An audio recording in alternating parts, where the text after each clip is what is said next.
Be honest for a second. How many times have you wanted to change your life, but fear talked you out of it? There is a feeling, the feeling I'm talking about. That pit in your stomach, that whisper in your ear saying, don't do it, stay safe, stay where you are, don't risk it. And the big one, what if you fail? It's the feeling of wanting to change something, whether it's your job, your habits, your whole life, but being absolutely paralyzed by fear. You know you need to move forward. You know what you're doing now isn't working. But that fear, it feels like it's running the whole show. Well, if you've been living with one foot in your calling and one foot in your comfort zone, this episode is for you. This is TrueShift, where purpose meets courage and real transformation begins. Welcome back to TrueShift Network. If you're new here, I am Gladys, and I'm all about helping you unlock your fullest potential. And in today's episode, we're tackling one of the biggest roadblocks to that potential, and that is the fear of change. We're not just going to talk about fear. We're going to break it down into 5 actionable steps that you can start using today to stop letting fear run your life and finally make those changes you've been dreaming about. These are some of the strategies that have helped me, and I believe have helped countless others push past that paralyzing feeling. And I know you've been trying to reason your way through fear, right? You've been Googling signs, asking for clarity, waiting for confidence to magically show up. But the truth is, confidence doesn't come first. Movement does. Let's dive in with step number 1. And this one might sting a little bit. I'm just going to be honest, but it's very important that we talk about it. And the first step is identify the cost of staying the same. Because the truth is, we spend so much energy fixating on the risks of changing. What if I fail? What if it's worse?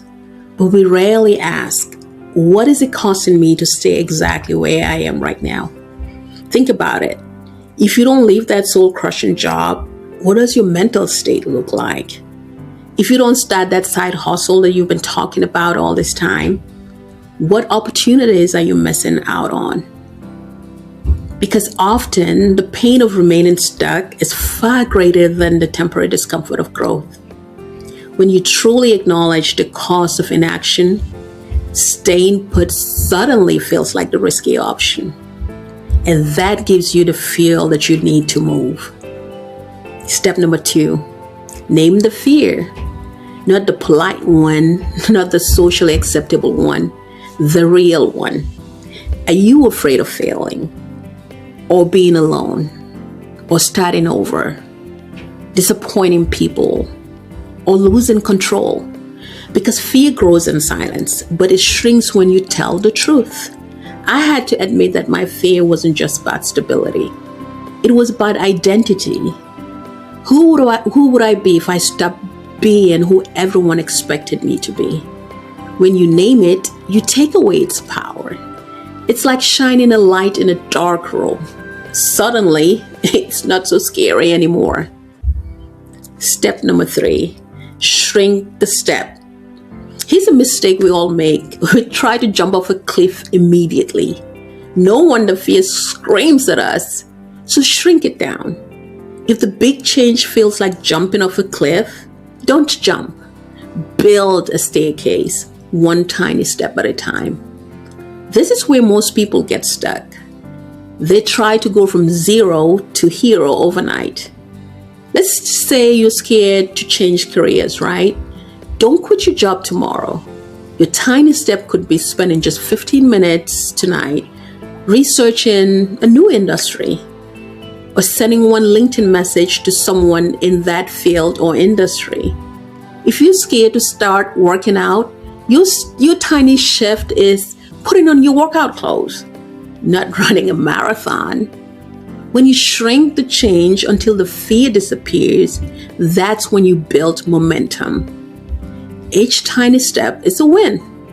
And wins build confidence.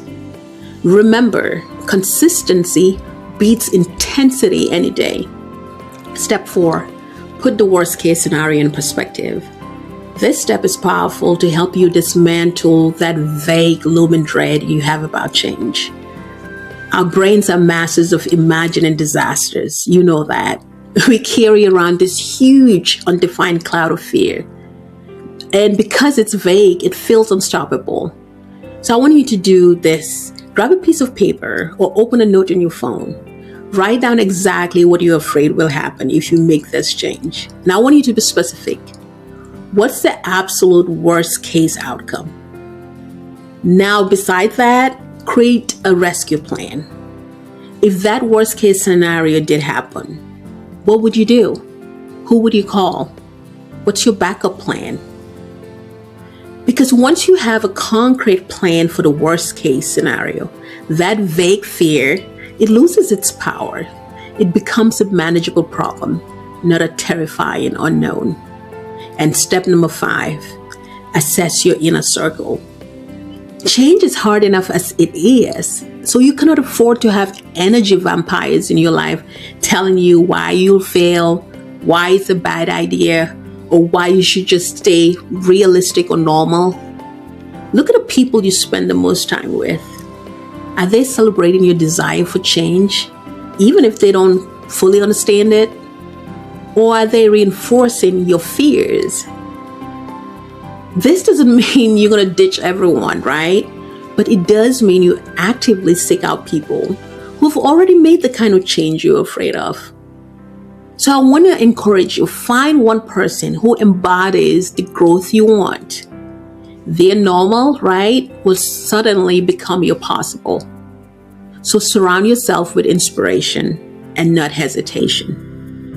So there you have it, friends. 5 powerful steps to stop letting fear run your life and finally make those changes you've been putting off. Identify the cost of staying the same. Name the fear. Shrink the step. Put the worst case scenario in perspective. And lastly, assess your inner circle. Remember, courage is in the absence of fear. It's acting in spite of it.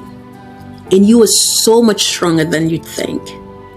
I want to hear from you. What's one small change you've been putting off that you're going to tackle using these 5 steps? Tell me in the comments below. Let's hold each other accountable.